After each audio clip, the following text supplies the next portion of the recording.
I'm very excited. If you do not know this guy, you want to be friends with him after this. Are you ready?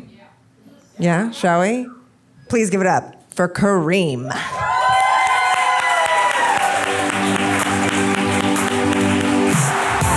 You treat me like your boyfriend and trust me like a very best friend. All right, how are y'all doing? Good? Yeah. I'm doing great. It is the best time to be an Indian man. Right? We're hot now. We're cool. We're cool.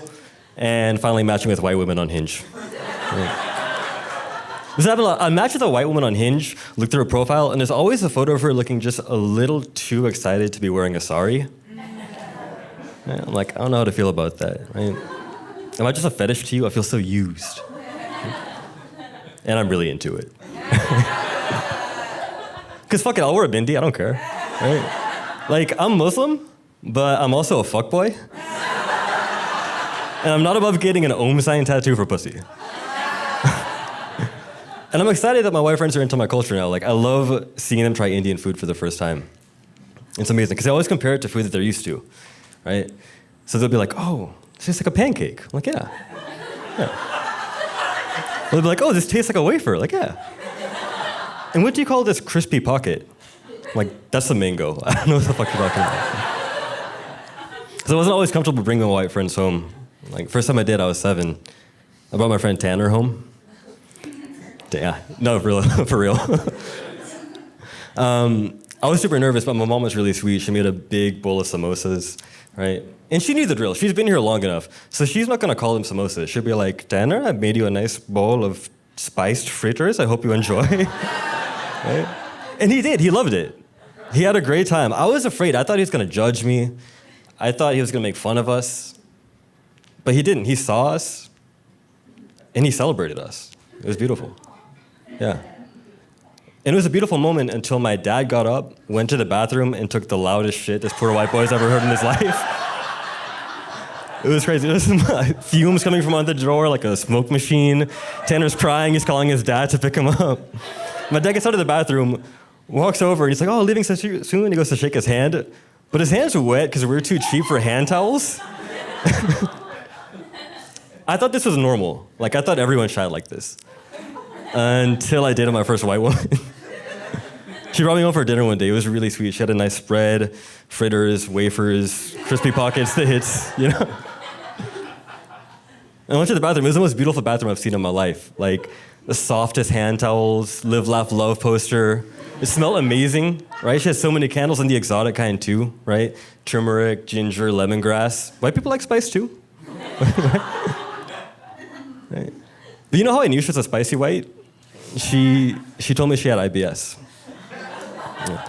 When we first started dating, she's like, hey, I need to tell you something. I'm like, yeah, let's get vulnerable. What is it? She's like, I have irritable bowel syndrome. I'm like, okay, what's that? Tell me more. She's like, well, sometimes I have constipation, and other times I have diarrhea. Whenever I eat, I have to run to the bathroom, and it sucks. I'm like, oh. You know who else has IBS? 1.4 billion Indian people. We all have that shit. Your white IBS is my brown Tuesday. Right? Think about it. You couldn't have a Bollywood remake of Two Girls, One Cup. I'm sorry. I was debating whether or not to include this. I'm glad I did. Right, 'cause think about it. The runtime would be 3 hours long, right? The beginning would be dragged out, and you'd run out of cups. Maybe 2 girls, 1 saucepan. If you didn't get that joke, by the way, don't Google it. Just look to the audience, find someone wearing white jeans, they'll explain it all to you.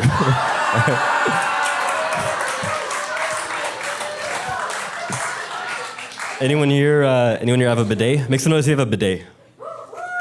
There's some people? Okay, yeah. I got a bidet. I was super fucking excited. I couldn't wait, right? I started off low water pressure, right? I'm like, oh, that's nice. It's fresh. It's nice, right? I cranked up to level 2, increased the water pressure. This shit needs to come with a warning. Those of you who have a bidet know, it changed me. This bidet got up in my guts, and I liked it.